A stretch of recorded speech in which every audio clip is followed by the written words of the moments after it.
दोस्तों नमस्कार। दोस्तों, जिक्र अगर चांद का हो लेकिन चर्चा छिड़ जाए चांद पर लगे दाग की, या फिर जिक्र करें हम चकाचौंध का और बात होने लगे उस चकाचौंध के पीछे की अंधेरे की, बेहद डरावना होता है इस तरीके से संवाद करना।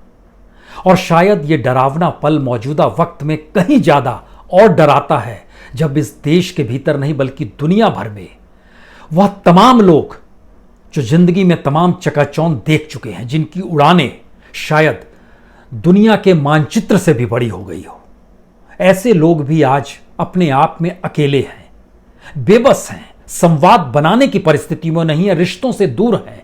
बहुत सारे लोग ऐसे दुनिया में मौजूदा वक्त में आपको फंसे हुए मिल जाएंगे। लेकिन आज जब खबर आती है सुशांत सिंह राजपूत के खुदकुशी की, तो यह शायद एक डराने वाला सच है।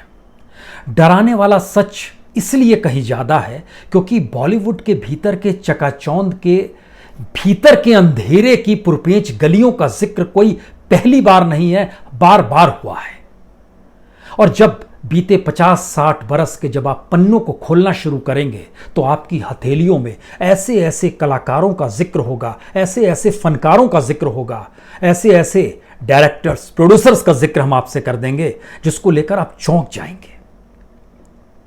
लेकिन जब आप मुंबई में खड़े होते हैं तो आपको गोल्डन नेकलेस दिखाई देता है, उसकी रोशनी दिखाई देती है, उसके भीतर का उजियारा इतना शानदार होता है कि कोई भी व्यक्ति जब वहां खड़े होता है तो वो खुद को सिल्वर स्क्रीन पर 40 फीट से ज्यादा बड़ी परिस्थितियों में देखते हुए 2 से 3 घंटे के फिल्म में पोएटिक जस्टिस करते हुए खूब पैसा कमाने की सोच के साथ बड़ा हो जाता है। और उसके लिए जिंदगी के मायने अपने देश के भीतर कम होते हैं, वो दुनिया भर को रौंदना चाहता है, अपने तरीके से जीता है। चाहे वह घूमने निकल जाए तो स्विट्जरलैंड में होगा, इश्क कर रहा हो तो दुनिया के किसी दूसरे छोर पर होगा। यानी भारत के भीतर की मौजूद परिस्थितियों को अपने साथ बॉलीवुड कितना समेट कर चलता है तब तक जब तक वो स्ट्रगल कर रहा होता है। स्ट्रगल के बाद जैसे ही उस पर खुमारी छाती है चकाचौंध की, तब वो उसके भीतर का अकेलापन बड़ा होते चला जाता है। लेकिन उस अकेलेपन के भीतर भी एक दूसरी दुनिया होती है। और वह दुनिया आज जब हम 50-60 बरस के सफर को आपके सामने अगर खोलना शुरू करें तो आप हैरत में पड़ जाएंगे।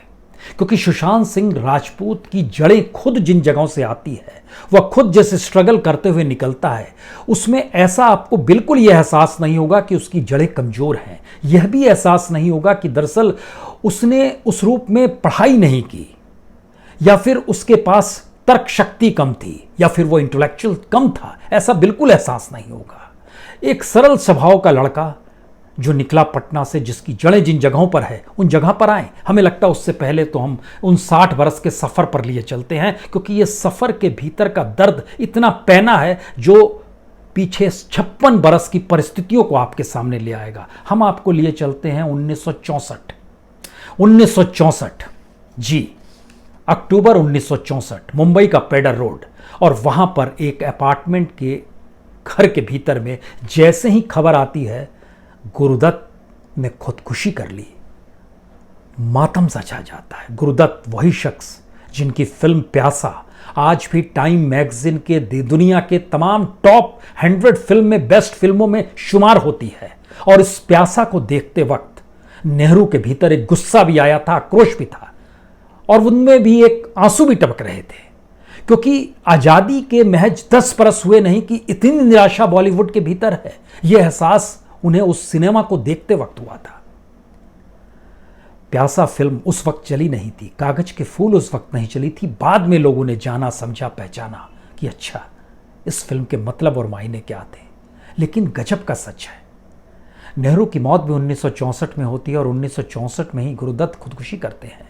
इस बात का जिक्र हम इसलिए कर रहे हैं क्योंकि देखिए, प्यासा का एक गीत है, जिन्हें नाज है हिंद के हम कहाँ हैं। उसकी एक लाइन है, ये पुरपेंच गलियां, ये बदनाम बाजार, ये गुमनाम राही, ये सिक्कों की झनकार, ये इस्मत के सौदे, ये सौदों पे तकरार, जिन्हें नाज है हिंद के वो कहाँ हैं। ये मुंबई के भीतर बॉलीवुड की गलियों का जिक्र है या इस देश की हकीकत थी उस वक्त की। और मौजूदा वक्त में भी ये शब्द कहीं भी फिट बैठ सकते हैं। साहिर की लाइन है ये, लेकिन गुरुदत्त की खुदकुशी ने उस बॉलीवुड को अंदर से हिलाकर रख दिया था, क्योंकि वह जिंदगी में जो सोच रहे थे उसको स्क्रीन पर रख रहे थे। और उसके बाद एक बड़ी बहस बॉलीवुड के भीतर ही नहीं हुई, बल्कि दुनिया भर के सिनेमा जगत में हुई थी। क्या वाकई सिनेमा सच को सिल्वर स्क्रीन पर लाने का खेल है, या फिर सच को बिंब के तौर पर इस्तेमाल करते हुए दुनिया को एक चकाचौंध में समा देने का खेल है? यह भी बहस हुई थी। सुशांत सिंह राजपूत की मौत, उसकी खुदकुशी इसलिए अंदर से हिला देती है क्योंकि उसकी जड़ें बिहार में, पटना में तो माता पिता रहते थे, लेकिन उनकी जड़ें पूर्णिया से जुड़ी हुई है। वही पूर्णिया जहां से रेणु आते हैं। रेणु ने जब कहानी लिखी थी मारे गए गुलफाम, तो फिर शैलेंद्र ने इस पर फिल्म बनाई थी, राज कपूर ने काम किया था। तीसरी कसम, अब उस फिल्म के आश्रय राज कपूर ने जिस जीवन को जिया, वह भी फिल्म उस समय चल नहीं पाई और शैलेंद्र की मौत हो गई। इस दुख में कि यह फिल्म नहीं चल पाई, मौत हो गई। सुशांत सिंह राजपूत के साथ तो एक ऐसी अनकही कहानी सी है कि उसके साथ शायद हमारा संवाद भी आमने सामने बैठकर नहीं हुआ, लेकिन उसको फिल्मों को देखते हुए कुछ बातों को महसूस जरूर किया गया। खासतौर से MS Dhoni the untold story जो फिल्म है, उसमें इतनी एक्यूरेसी है उस फिल्म के भीतर में। ना सिर्फ एक्यूरेसी है, बल्कि भावनाओं का उफान जो धोनी के साथ, धोनी से बहुत बार मुलाकात हुई है, धोनी के भीतर के भावनात्मक चीजों को जिंदगी जीने के साथ जो फिल्म स्क्रीन पर उभार देते थे, इस फिल्म के भीतर में सुशांत सिंह राजपूत, ये कलाकार की अपनी संवेदनाओं का एक उभार होता है और उनकी फिल्मों की जो एक पूरी फेरिस्त है। लेकिन सवाल है कि वह शख्स जो 4 बहनों में भाई है, माता की मौत 18 बरस पहले हो गई। जब माँ की मौत हुई उसके बाद ही उसने डांस क्लास में इंजीनियरिंग करते हुए, दिल्ली में इंजीनियरिंग कर रहे थे लेकिन डांस क्लास में चले गए, मन डाइवर्ट हुआ, आदमी सिनेमा की दिशा में गया। सिनेमा लोगों को अपने आप से अलग भी कर देता है और शायद भुला भी देता है। सिनेमा की भागदौड़ एक ऐसा जीवन देती है आपको, और किसी भी प्रोफेशन में आप जाइएगा तो अपने आप का एहसास आपके साथ इस रूप में जुड़ा रहता है, जो है सो है। लेकिन सिल्वर स्क्रीन आपकी जिंदगी में शायद एक ऐसा रास्ता बनाता है जिसमें जिस समाज के भीतर आप जी रहे होते हैं, उससे ही आपके सरोकार धीरे धीरे कटते चले जाते हैं, खत्म होते चले जाते हैं। सुशांत सिंह राजपूत के अपने फिल्मी सफर को अगर आप देखें तो टेलीविजन स्क्रीन पर जीते हुए पवित्र रिश्ता वो घर घर की पहचान बना था, लेकिन उसके भीतर की कुलबुलाहट थी कि सिनेमा में आना है। इसी सिनेमा की ही परिस्थितियों में उसने टेलीविजन स्क्रीन में डांस वाले हिस्सों में अपने आप को शामिल किया, फिर फिल्मों में आया और ना सिर्फ MS धोनी का जिक्र, डिटेक्टिव बिक्कोम बख्शी, काई पोचे, दो जो खासतौर से राजकुमार राव और अमित साध के साथ उसने काम किया था। शुद्ध देसी रोमांस 2013 में यह फिल्म आई थी, परिणीति चोपड़ा इसमें साथ में थी, PK में थी, राब्ता में वो आया, केदारनाथ में 2018 में आया, सोन चिरैया 2019 में इसने काम किया था भूमि पेडनेकर के साथ। 2019 में छिछोरे फिल्म आई। इसका जिक्र बार बार हो रहा है कि छिछोरे फिल्म का डायलॉग खुदकुशी के ही खिलाफ है। ये एक सच है। मौजूदा वक्त में सिनेमा न सिर्फ समाज से हटकर हो गया है, बल्कि सिनेमा में काम करने वाले लोगों का जीवन भी उस समाज से इतर हो गया है जिस समाज के भीतर ही उनकी रिहाइश भी है, और यह कहीं ना कहीं उसको अलग काट देता है। सुशांत सिंह राजपूत की जो आखिरी तस्वीर आई है जिसमें वह बिछौने पर लेटे हुए हैं, जो मौत के बाद की तस्वीर आई है, वो बेहद दर्दनाक है। वो इसका एहसास कराती है कि व्यक्ति कितना अकेला है। सवाल यह नहीं कि डिप्रेशन में था या कौन सी परिस्थिति होगी, क्योंकि भारत परिवार की दृष्टि से जाना जाता है, सामूहिकता के बोध के साथ जाना जाता है, लेकिन धीरे धीरे हम लोग एकाकी होते जा रहे हैं। इसीलिए लौट चलिए उन पुरानी परिस्थितियों में। आपको जब पन्ने खोल रहे हैं तो हमने गुरुदत्त का पन्ना खोला, लेकिन याद कीजिए अमर अकबर एंथोनी, मर्द, कुली बनाने वाला शख्स कौन था? मनमोहन देसाई। मनमोहन देसाई की पत्नी की मौत 1979 में होती है।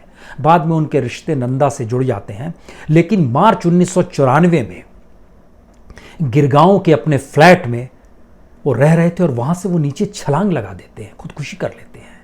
असंभव सी परिस्थिति है। जिसने ऐसी फिल्में बनाई, ऐसे कलाकारों से जुड़ा रहा, वो खुदकुशी कर लेता है। दिव्या भारती, याद कीजिए दिव्या भारती की उम्र क्या थी? महज 19 साल। और उस फिल्म में, आखिरी फिल्म में शाहरुख खान के साथ फिल्म में काम कर रही थी। कमाल की लड़की थी, बेहद खूबसूरत। और 5वीं मंजिल से उसने छलांग लगाई थी 1993, 5 अप्रैल 1993। 14 फिल्मों में काम भी कर चुकी थी। लेकिन उसके पति ने बाद में जब जानकारी दी, साजिद नादियावाला ने, इतनी कम उम्र में जिंदगी के हर रूप को उस लड़की ने देख लिया था। वो शोहरत हो, पैसा हो, चकाचौंध हो, समाज को अपने तरीके से जीने की ख्वाहिश हो, विवाह हो, सब कुछ देख लिया। 19 साल की उम्र खुदकुशी कर लेती है। सिल्क स्मिता, यहां पर इस नाम का जिक्र बड़ा जरूरी है। सिल्क स्मिता अनाथ थी, आंध्र प्रदेश में थी। उनको एक परिवार ने गोद लिया। बाद में वो परिवार मद्रास चला गया। मद्रास में चौथी पास थी, उसने उस नौकरी शुरू की जो कि आपके चेहरा ठीक करते हैं, मेकअप आर्टिस्ट के तौर पर।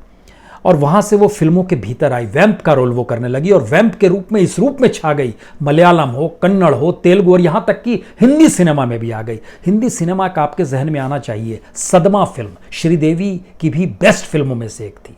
हम श्रीदेवी का भी जिक्र करेंगे, लेकिन श्रीदेवी की भी बेस्ट फिल्मों में से एक थी, उसमें भी सिल्क स्मिता थी। और सदमा फिल्म को अलग अलग तरीके से फिर बनाया गया था, कई भाषाओं में बनाया गया।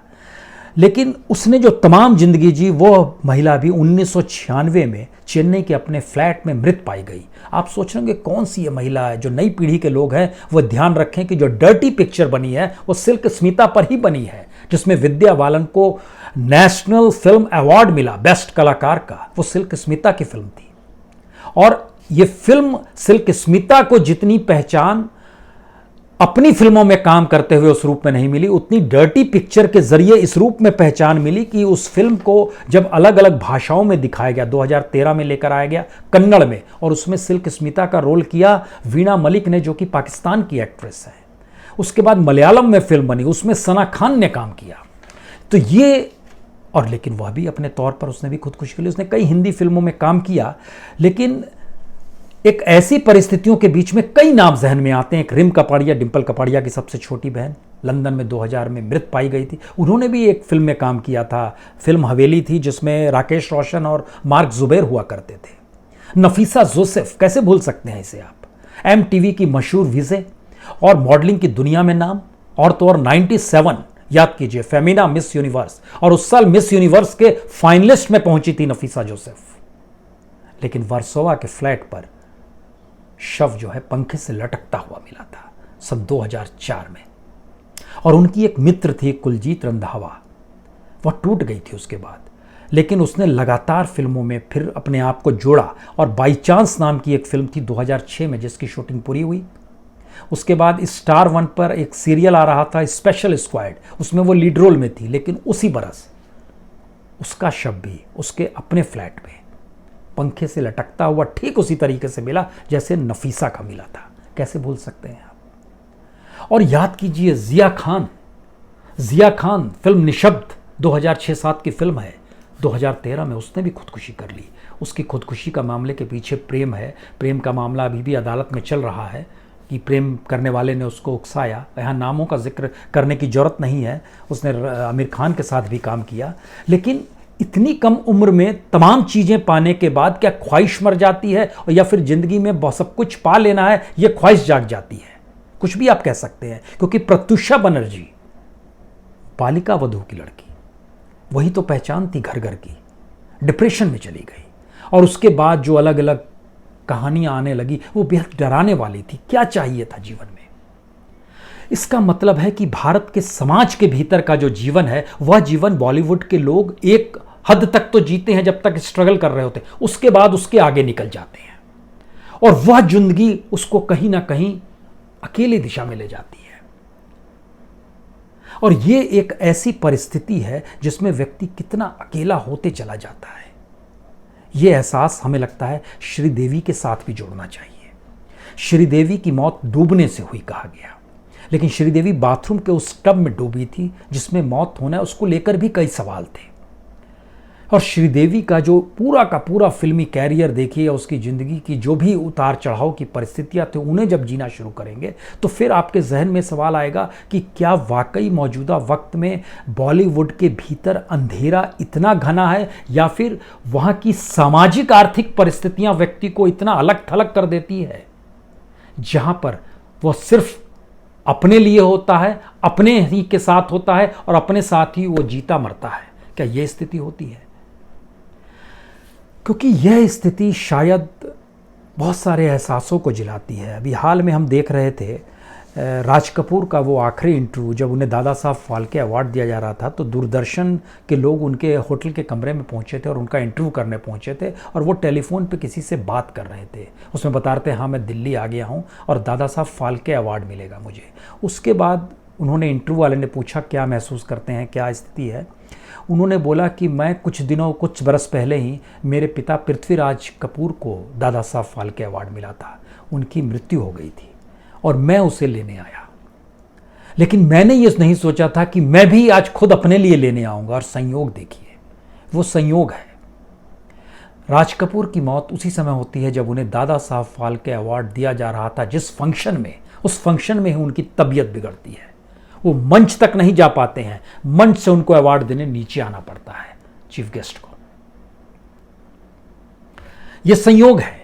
लेकिन बॉलीवुड के भीतर का जो घना अंधेरा है, या फिर हर उस चकाचौंध के भीतर का जो घना अंधेरा है, जो कि भारतीय समाज के भीतर के उस सच से दूर होता चला जाता है, जहां पर वो व्यक्ति महसूस करता है कि अब वो कोई भी उड़ान भर सकता है। मेरे ख्याल से मौजूदा वक्त शायद 2020 इसलिए महत्वपूर्ण है क्योंकि कमोवेश जितनी भी रईसी थी इस देश के नहीं बल्कि दुनिया भर के उन तमाम लोगों की जो पैसे के जरिए रईसी दिखाते थे, आज की तारीख में वो अपने घरों में कैद हैं और वो सफर नहीं कर सकते हैं। बॉलीवुड के लोग गर्मियों की छुट्टियों में, जो मौजूदा वक्त में चल रहा है, इस दौर में तो पूरा बॉलीवुड खाली हो जाता था, शूटिंग्स बाहर होती थी, हर कोई बाहर चला जाता था, लेकिन पहली बार हर कोई इस देश के भीतर अपने घरों में मौजूद है। हमें लगता है मौजूदा वक्त शायद आने वाले वक्त के लिए मौजूदा इतिहास को बिल्कुल नए शब्दों में लिख रहा है। और शायद अब बॉलीवुड के भीतर की चकाचौंध, जो कल तक बाजार अर्थव्यवस्था के तहत, जिसमें खूब खरीद करनी है, खूब पैसा लुटाना है, अपने तरीके से जिना है, चार्टर्ड से कहीं भी निकल जाना है, आज अमेरिका में है, कल लंदन में है, परसों स्विट्जरलैंड में है, फिर कहीं ऑस्ट्रेलिया होंगे, फिर कहीं ग्रीस होंगे, यह सब सोच आप तमाम संवाद में जब बॉलीवुड के साथ बैठेंगे, बहुतों के बीच से ये निकल कर आएगी।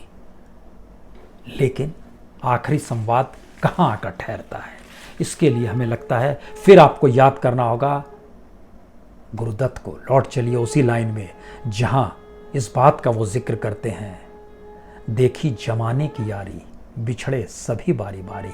इसकी एक लाइन है, कागज के फूल जहां खिलते हैं, बैठना उन गुलजारों में, नादान तमन्ना रेती में, उम्मीद की कश्ती खेती में। एक हाथ से देती है दुनिया, ध्यान दीजिए, एक हाथ से देती है दुनिया, 100 हाथों से लेती है। यह खेल है कब से जारी, बिछड़े सभी बारी बारी। बहुत बहुत शुक्रिया, बहुत बहुत शुक्रिया। और शायद सुशांत सिंह राजपूत इतनी कम उम्र में खुदकुशी, उनकी आत्मा को शांति मिले। बहुत बहुत शुक्रिया।